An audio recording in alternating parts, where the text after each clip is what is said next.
Hey everybody, Jenny here, and welcome to episode 51 of the podcast formerly known as the Everything Enthusiast, and soon to be known by a shiny new name.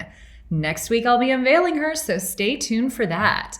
And never fear, because you will still get the same great content and the same fascinating guest interviews. I'm just making it easier for other multi-passionate creators like you to find it. And I'm including more goodness about how to design a lifestyle and especially a business around your many passions. Today is another 10-minute tip where I cut straight through the BS to the heart of how you can make money from your artistic endeavors. So I was on a coaching call the other day and we were listening to one of the members talk about how she didn't want to do a podcast anymore. And she had all of these justifications. She had started it with the best of intentions, of course, but now she had all these family and life things going on, and it had just become a real emotional drain for her, and it was time consuming in a way that didn't feel good anymore. And what was so interesting to me was that it was abundantly clear to everybody else who was listening that she just needed to stop doing it. She didn't need to justify why, she just needed to stop. But it was obviously an epic struggle for her, so I decided to dedicate today's episode to why quitting is okay and something we as multi-passionates should get used to doing and should normalize and should pull the trigger on more quickly, as well as some tips for how to know when enough is enough. I think most multi-passionate creatives have a fear deep down inside that all we are is quitters because we have spent so much of our life chasing after shiny objects, then getting distracted and running after the next shiny object and probably not finishing that much of what we've started. We love to learn. So a lot of us are course junkies, and I'd be willing to bet that most of those courses are about 2/3 of the way complete and have been for a decade. So it becomes a story that runs in the background of our subconscious minds that we are quitters. And then whatever feelings go along with the identity of being a quitter live there too. Like we have no stamina, we have no grit, we'll never amount to anything. We have no legacy to leave behind. We have nothing to show for our lives. It becomes a lens through which we look at every project that we are currently engaged in and a thing we strive to resist at all costs, even if it means sacrificing our happiness. The reason I believe there is such a stigma attached to changing our minds is because our parents' generation got the message that teaching us to have grit and not be quitters was of utmost importance. And it's not a bad message, unless you consider that theirs is the same generation that believed that the phrase was, "A jack of all trades is a master of none," period, on the end of the sentence, and sent the youth they were raising the message that the only path to success was to choose one thing and do it forever. That's what so many of them did because quitting wasn't an option. I recently read a statistic, I think it came from Reid Hoffman's The Startup of You, that said the average person changes jobs 5 or 6 times in their lifetime. But that is definitely the zeitgeist of our generation, not our parents' generation. So if you wondered where the stigma of changing your mind came from, now you know. And real quick, let's quit calling it quitting, so that we can all stop flinching every time I say that word, and let's call it what it actually is, which is pivoting. No one is admonishing you to give up, to surrender, womp womp. Pivoting, on the other hand, is a skill that the most successful entrepreneurs have down to an art. It's not shameful, it's necessary. The reality is we can't know if we like a thing until we've tried it.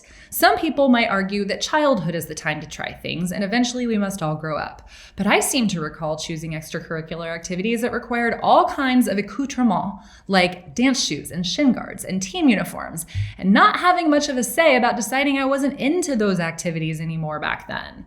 Why? Because shin guards don't grow on trees. They cost money. And parents want to teach their children that things that cost money require commitment. And here is where the sunk cost fallacy comes in.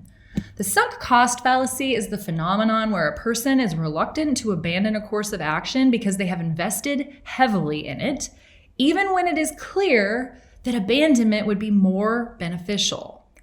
I honestly wish someone would start a website for the trade or cheap sale of hockey equipment or lightly used art supplies or food photography props, because I'm squirrel brained and I don't need another project. But wouldn't that be great?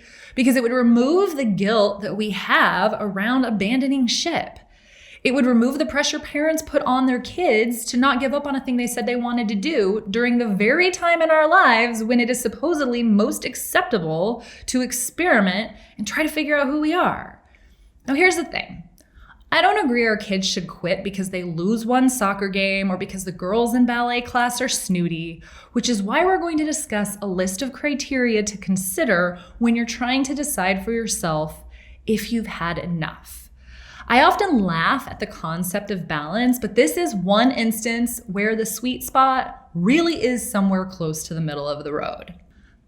But I can say that the answer to when is abandonment more beneficial is whenever continuing a thing makes you truly unhappy. I am a huge proponent of doing what lights you up. Life is short and you are at your best when you are engaged in your passion. You're more fun to be around. You practice more gratitude. You vibrate at a higher frequency. The world does not benefit from you staying stuck. So keep that in mind as you ask yourself the following questions. Hell, if you can answer the question, does continuing to do this fill me with dread? You really don't even need to ask yourself the following questions. But if you need some help deciding, or if you're feeling especially guilty about the opportunity costs you've already laid out, or if you just want to prove to yourself that you are in fact making a smart decision, consider the following. Did you experience the full spectrum of being or doing this thing? Did you commit long enough to see results? Did you experience at least a few highs as well as lows, successes as well as failures? Or might you just be reacting to having had a string of bad luck that a bit more effort might allow you to overcome? What do you really want? Is there any part of continuing down this path that can help you, better yet, fast track you to getting there? If so, maybe pushing through for a little longer is the right move. Can you say you gave it the old college try? You know when you really sit with this question whether or not you did. Did you do it for long enough that you could put this experience on your resume with confidence and therefore give yourself a no regrets perspective on the time you spent on it? Do you have more to learn that could help you do this thing better? Can you view it as an opportunity to expand your skill set, making you even more dynamic and marketable down the line? Does the thought of learning more rekindle your excitement at all? If you doubt your staying power as you look over your body of work throughout your life, you do need to start doing something that will enforce a consistent rhythm for yourself. Creators need structure and consistency, so publishing a podcast episode or blog post or a newsletter or even a certain number of TikTok videos a week and sticking to that is going to force you into the practice that you need to get better, to get good enough to a point where people are really paying attention and can actually be impacted by your work in a meaningful way. But if you truly hate the project you're currently doing and still need to develop some self-trust around this issue, pick something else and then start creating it once a week, every week, and do it for 6 months or a year to prove to yourself that the discipline is there when the medium is something you actually care about. Because rest assured, the discipline of consistency is the only way we can ever make the impact we desire. So let's talk fancy, expensive equipment and supplies for a second. Maybe, like me, you thought you wanted to be a food blogger and then realized that in order to do that, you also had to be a food photographer. And that, of course, required computer software and a good camera and studio lights and all kinds of servingware and props. And then one day you realized that you were utterly fucking terrible at food photography and you gave it up. Now let me tell you, that felt like one hell of a waste. But if you are a cyclical everything enthusiast, and I devoted all of episode 19 to lifestyle design for this particular type of multi-passionate, so check that episode out if you aren't sure, it basically means you return to the same interests time and time again in a cyclical pattern. And if this describes you, there's a very good chance that you will return to this interest somewhere down the line. That is exactly what has happened to me with the food photography. I am finding that all of a sudden I am fascinated, captivated with dark, edgy, witchy aesthetics and incorporating ingredients into my cooking for their metaphysical properties and throwing those up on my other Instagram profile, which incidentally is at She Also Does Magic, magic with a K, in case you want to check that out. But that interest and all that equipment has laid dormant for about 4 years. And the whole time I kept saying to myself, I really should sell all this stuff. And now I'm super grateful that I was just too lazy to do it. So if this type of ebbing and flowing of the same interests over and over describes you, you maybe don't have to sweat the initial investments you lay out when you start something new. Bide your time, and you just might be grateful to have all that stuff a few years down the line. On the other hand, if you're the opposite, and when you're done with an interest, you're done, we live in an era of eBay and Facebook Marketplace and electronics resellers, and you do, in fact, have a lot of options for recouping some of your upfront costs. And I suspect that selling your stuff will make you feel a whole lot more chill about walking away from a project.